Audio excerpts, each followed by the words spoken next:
नारायण नमस्कृत्य नरं चैव नरोत्तमं देवी सरस्वती व्यासं ततो जयमुदीरयेत् नष्टप्रायेषु अभद्रेषु नित्यं भागवत सेव्य भगवती उत्तम श्लोके भक्ति भवति नैष्टिकी कृष्णाय वासुदेवाय देवकी नंदनाय च नन्दगोपकुमाराय गोविंदाय नमो नमः। मूकं करोति वाचालं पङ्गुलङ्घते गिरिं यत्कृपातमहं वन्दे परमानन्दं माधवम्।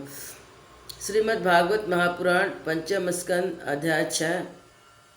ऋषभ देव जी का देह त्याग। राजा परीक्षित ने पूछा, भगवान योग रूप वायु से प्रज्वलित हुई ज्ञान अग्नि से जिनके राग आदि कर्म बीज दग्ध हो गए, उन आत्मा राम मुनियों को दैव से यदि स्वयं ही अणिमा आदि सिद्धियाँ प्राप्त हो जाए तो वे उनके राग देश आदि क्लेशों का कारण तो किसी प्रकार से नहीं हो सकती। फिर भगवान ऋषभ ने उन्हें स्वीकार क्यों नहीं किया। श्री सुखदेव जी ने कहा, तुम्हारा कहना ठीक है, किंतु संसार में जैसे चलाक व्याध अपने पकड़े हुए मृग का विश्वास नहीं करते, उसी प्रकार बुद्धिमान लोग इस चंचल चित्त का भरोसा नहीं करते। ऐसा कहा भी है कि इस चंचल चित्त से कभी मैत्री नहीं करनी चाहिए। इसमें विश्वास करने से ही मोहिनी रूप में फंसकर महादेव जी का चिरकाल का संचित तब छिड़ हो गया।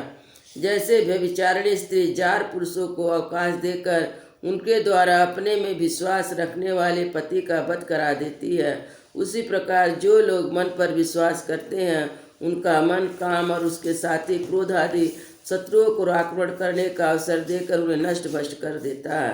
काम, क्रोध, मद, लोभ, मोह और भय आदि शत्रुओं का तथा कर्म बंधन का मूल तो यह मन ही है। इस पर कोई भी बुद्धिमान कैसे विश्वास कर सकता है। इसी से भगवान ऋषभ देव यद्यपि इंद्र आदि सभी लोकपालों के भी भूषण स्वरूप थे, तो भी वे जड़ पुरुषों की भांति अवधूतों के से विविध वेश, भाषा और आचरण से अपने ईश्वरीय प्रभाव को छिपाए रखते थे। अंत में उन्होंने योगियों को देह त्याग की विधि सिखाने के लिए अपना शरीर छोड़ना चाहा। वे अपने अंतकरण में अभेद रूप से स्थित परमात्मा को अभिन्न रूप से देखते हुए वासना आदि की अनुवृत्ति से छूटकर लिंग देह के अभिमान से मुक्त होकर उपराम हो गए। इस प्रकार लिंग देह के अभिमान से मुक्त भगवान ऋषभ देव जी का शरीर योग माया की वासना से केवल अभिमान भास के आश्रय से पृथ्वी तल पर विचरता रहा। वह दैवश, कोक, बैंक, दक्षिण आदि कुटक कर्नाटक के देश में गया। मुंह में पत्थर का टुकड़ा डाले, बाल बिखेरे, उन्मत्त के समान दिगंबर रूप से कुटका चल के वन में घूमने लगे। इस प्रकार झंझावत से झकझोरे हुए बांसों के घर्षण से प्रबल दावाग्नि धधक उठी। उसने सारे वन को अपने लाल लाल लपटों में लेकर ऋषभ देव जी के सहित भस्म कर दिया। राजन, जिस समय कलयुग में अधर्म की वृद्धि होगी, उस समय कोक, बैंक और कुटक देश का मंदमती राजा वहाँ के लोगों से ऋषभ देव जी के आश्रमातीत आचरण का वृत्तांत सुनकर स्वयं उसे ग्रहण कर लोगों के पूर्व संचित पाप फल स्वरूप होनहार के वसुभूत हो भय रहित धर्म का प्रत्याग करके अपनी बुद्धि से अनुचित अब पाखंडपूर्ण कुमार का प्रचार करेगा। उसमें कलयुग में देव माया से मोहित अनेक अधम मनुष्य अपने शास्त्र विहित शौच और आचार को छोड़ बैठेंगे। अधर्म बहुल कलयुग के प्रभाव से बुद्धि हो जाने के कारण स्नान न करना, आचमन न करना, अशुद्ध रहना, केस नुचवाना आदि ईश्वरीय तिरस्कार करने वाले पाखंड धर्मों की मनमाने ढंग से स्वीकार करेंगे। प्रायः वेद, ब्राह्मण एवं भगवान एक पुरुष की निंदा करने लगेंगे। वे अपनी इस नवीन अवैधिक स्वेच्छाकृति प्रवृत्ति में अंध परंपरा से विश्वास करके मतवाले रहने के कारण स्वयं ही घोर नरक में गिरेंगे। भगवान का यह अवतार रजोगुण से भरे हुए लोगों को मोक्ष की मार्ग शिक्षा देने के लिए हुआ था। उनके इसके गुणों का वर्णन करते हुए लोग इन वाक्यों को कहा करते हैं, वो 7 समुद्र वाली पृथ्वी के 7 द्वीप वर्षों में भारतवर्ष बड़ी पुण्य भूमि है, क्योंकि यहाँ के लोग श्री हरि के मंगलमय अवतार चरित्रों का गान करते हैं। अहो महाराज, प्रियव्रत का वंश बड़ा ही उज्जवल और सुवसपूर्ण है, जिसमें पुराण पुरुष आदि नारायण ने ऋषभ अवतार लेकर मोक्ष की प्राप्ति कराने वाला परमहंस धर्म का आचरण किया।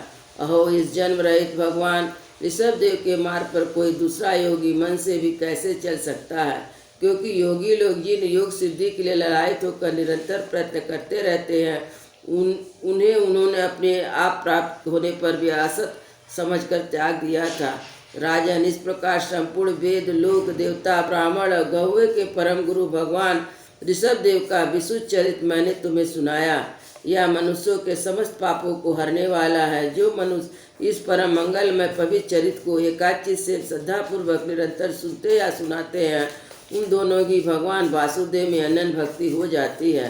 तरह तरह के पापों से पूर्ण सांसारिक तापों से तन तपे हुए अपने अंतकरण को पंडित जन इस भक्ति सरिता में ही नित्य निरंतर नहलाते रहते हैं।